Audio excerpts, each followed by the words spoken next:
So, do you guys like my little low-cost cosplay of Sonic the Hedgehog? Really, Mark is the Hedgehog at this point. But yeah, I bought these like cheap shoes from Walmart, this cheap hoodie from Walmart, and just threw on a pair of khakis and called it my Sonic the Hedgehog outfit. But yeah, I basically did it for this video, just coming up with ideas and all that. But anyway. So yeah, title of the video, Sonic the Hedgehog. I recently drew a Sonic the Hedgehog art piece. I was recently inspired to start doing this because I was playing Sonic Adventure 1 and 2 on my Dreamcast, which I modded a couple years ago. Where you can put like an SD card inside and all that kind of stuff. I did that like 4 or 5 years ago, but I work from home, but on my downtime or when I have time off or a break or something like that, I'll play video games, especially like retro games, just because it's kind of like a quick, in and out. You can play something, pause it, and, bail out. Unlike today's games, which are cinematic experiences, but I won't even talk about that. So I started doing some thumbnails. So I had a quick grab it. So I started doing some thumbnails in Procreate, and I've been using Procreate just to kind of get used to doing thumbnails and just practicing and doing a lot of my practice sketches, I should say, but also just to start doing thumbnails of compositions and stuff that I would like to draw. I have a bunch of stuff lined up on my pegboard here, stuff I want to draw in the future, but I'll talk about that later. But yeah, so I kind of came up with this design here, and really just kind of went with it, with Sonic here and Shadow on that side, and Knuckles and Tails, and then you had the tornado, which is a part of Tails because that's his thing, kind of like how Shadow rides a motorcycle. Same with Robotnik with his little circular ships. So yeah, I settled on this, and I figured it would be neat to draw this with. I know it's not really Green Hill Zone or Emerald Hill Zone or anything like that, but I just wanted to kind of settle on that and, get to that during the final piece. So, yeah. So basically, I just wanted to kind of talk about Sonic the Hedgehog while you're watching a time-lapse of me draw. And I'll just be talking about Sonic the Hedgehog, what it means to me as a kid growing up in the 90s, as well as Sonic Adventure 1 and 2, which came out on the Dreamcast, which meant a lot to me. That system is still my favorite system of all time. Released on my birthday on 9/9/99, which I was 14 years old, so that should tell you how old I am now, without giving too much information. But anyway, let's get started. Alright, so my earliest memory of Sonic the Hedgehog was in 1991. I actually was on my way to get my tonsils out when I was a kid. I was around 6 years old or so at the time, and I'm sure there's plenty of kids out there, or people who are adults at this rate, who had their tonsils out when they were children. But oddly enough, that was just a very fond memory, just because not only was it significant because it's the first surgery I ever got as a kid, but also for the fact that that was the day I actually received Sonic the Hedgehog as a video game to play when I came back home from the hospital. So it was really cool because that was a gift that I got from my grandparents, and I was able to play Sonic the Hedgehog on the Sega Genesis at my home, which was really cool. Eat a lot of freeze pops. A lot of ice cream, Kool-Aid, all the good stuff as a kid that you're not really supposed to do now, but things to like heal your tonsils over time. But anyway, when I played the game, I just remember being just really captivated by not just the fact that it was not Super Mario. You weren't playing as Mario anymore. You were playing as a hedgehog that was really fast. But the one unique thing for me specifically was the music, which I thought was really cool because I would say that was my earliest introduction to like techno music in a way. You had all the different stages that had a different vibe, but late 80s, early 90s, there was always this techno pop or sort of like R&B electro pop. You'll know what I'm talking about if you're around my age, trust me. Case in point, MC Hammer, Bobby Brown, Boyz II Men, all that stuff. But Sonic 1 for Sega definitely kind of hit that, and it hit that vibe very strong, which was really cool. But I really dug the electrical music aspect of it, and that's the fondest thing that I remember as a kid. And then, most importantly, how freaking hard it was to just beat certain stages or just the boss battles and all that stuff. I mean, getting through each of the stages was pretty easy in a sense, but those Robotnik boss battles were pretty darn tough, especially when you're a 6-7-year-old kid playing the game for the first time. And I know kids nowadays can play a full game no problem, but back then it was pretty hard. So, yeah, so moving onward to then Sonic 2, which came out a couple years later. I definitely had that as a kid, which is also one of the things that I'm sure a lot of 90s kids remember this, but there was a not for resale on Sonic games, specifically for Sonic 1 and 2. I don't recall if there's anything for Sonic 3. If there was, let me know in the comments below because I don't remember it, but definitely for Sonic 1 and 2, there was a not for resale on the label of the actual cartridge, which I guess it was with, like if you bought this system, it came with the game, you weren't supposed to resell it, but haha, joke's on them, because GameStop, you can sell your games and, yeah. So anyway, but I got Sonic 2 a couple years later, and Sonic 2 was hard as hell. I mean, I love the game, but I also hated the game. I love the game because there was a multiplayer aspect, so I can play with my brothers. So that was definitely the first game I ever played where it was split screen, which was really cool, and you're both kind of racing on the same stage. Or you can also play as Tails, or I'm sorry, you can have Tails like grab you and control it. It was just really cool. It was really unique. Especially for a kid growing up in the 90s, you never really had things like that, where it was like a multiplayer experience and collaborative in a sense. So the reason why I also love and hate Sonic 2 is I hate Chemical Zone. I really hate Chemical Zone. It's like the second stage of the game.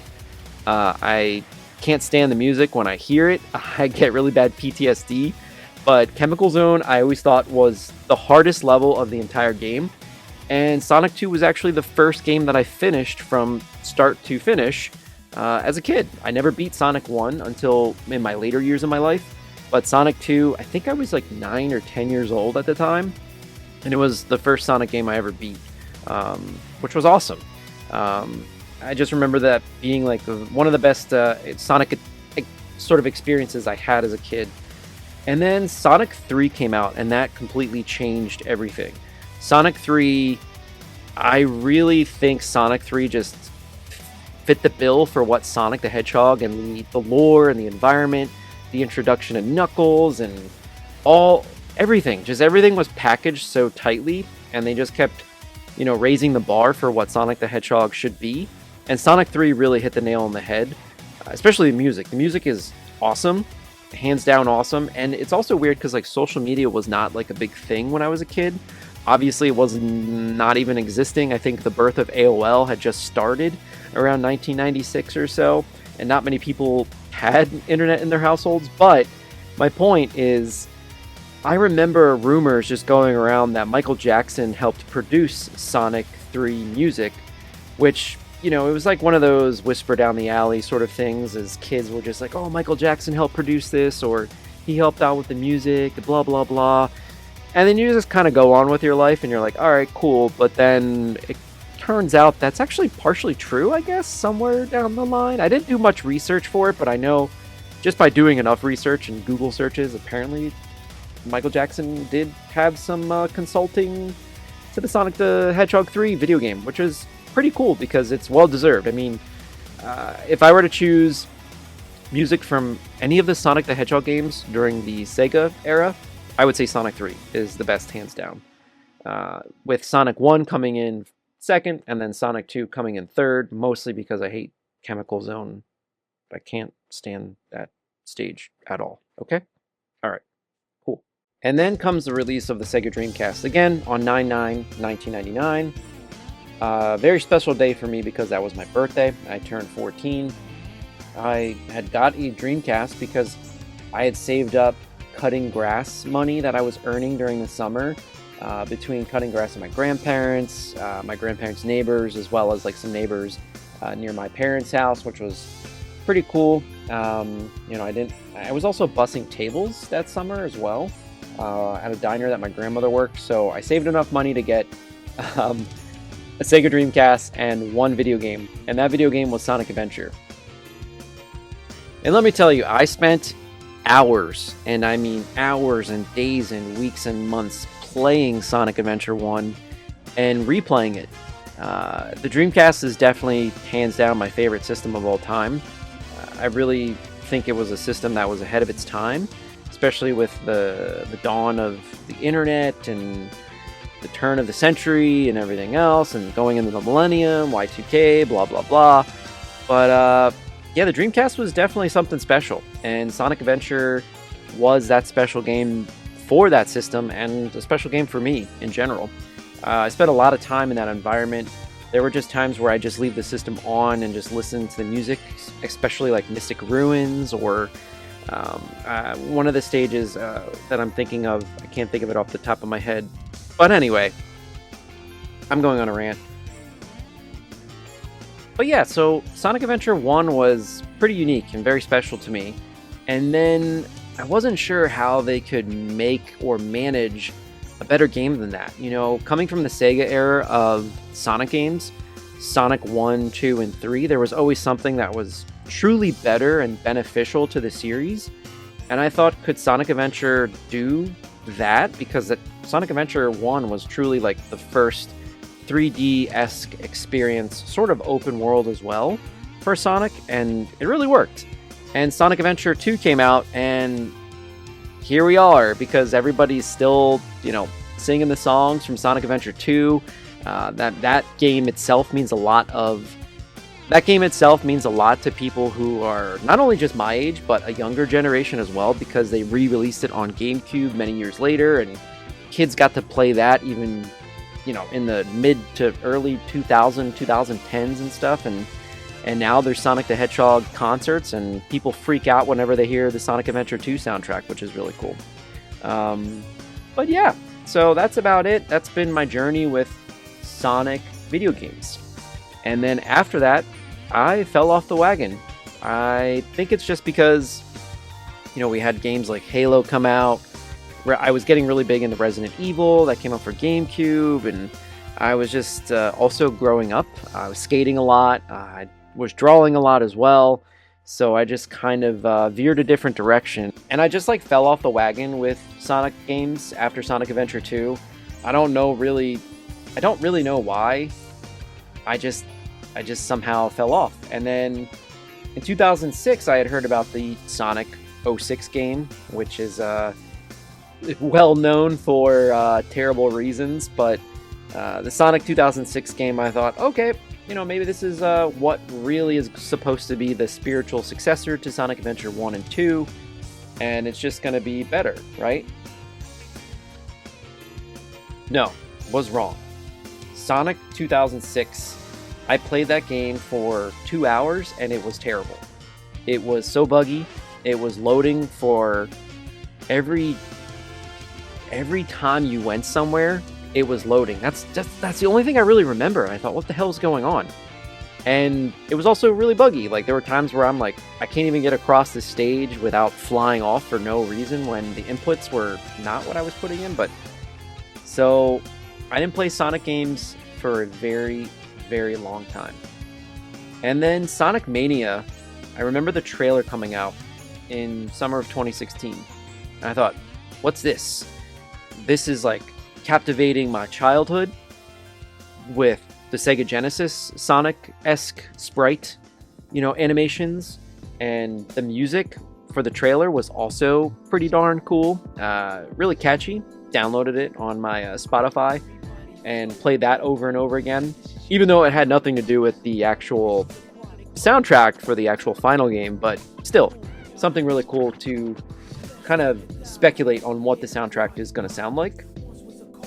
And yeah, so then Sonic Mania came out in 2017, and that game is chef's kiss. Sonic Mania is everything from Sonic 1 to 3 and Sonic and Knuckles, of course, all packaged together. The sprites, the animation, the things that were the best parts of the Sega era of Sonic games, and, you know, bringing it to, you know, the 2017 kind of era of the next gen consoles, which by that point we were at the late stages of PlayStation 4 and early stages of Switch and all that stuff. So it was really cool to see that come to that system, and not only, bring a sense of nostalgia for people who were around my age, because I was 32 at the time when that game came out, or 31. And it's also just really cool to see that there was this new beginning of Sonic the Hedgehog, of newcomers, people who maybe didn't even play the Sega Genesis games back in the day, and got to really experience like a whole new generation or a whole new vibe of it, which is pretty cool. So, and then I fell off again, and here we are. I've been playing Sonic Adventure 1 and 2 on my Dreamcast, as I mentioned, and I recently picked up Sonic Frontiers because I thought, hey, why not? That game came out recently. It got pretty good reviews.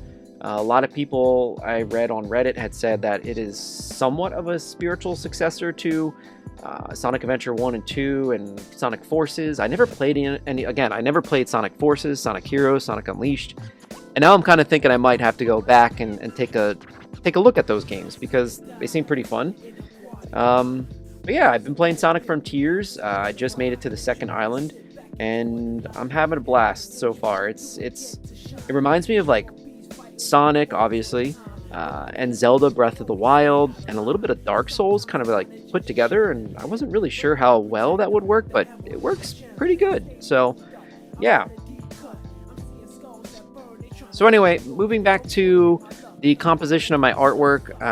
If you've been watching, of course, this time lapse and cutting back and forth to me here, again, just wanted to share my experience of Sonic the Hedgehog with you guys, and also, share the artwork that I'm doing for this. The composition I felt turned out nicely. I really like how it turned out. I actually thought I was going to have a lot of hard time with drawing Tails and the tornado up in the air. I'm sure it still looks kind of janky. There's things that I wish I would have improved, but overall I'm pretty happy with how this piece turned out, and I hope you guys like it.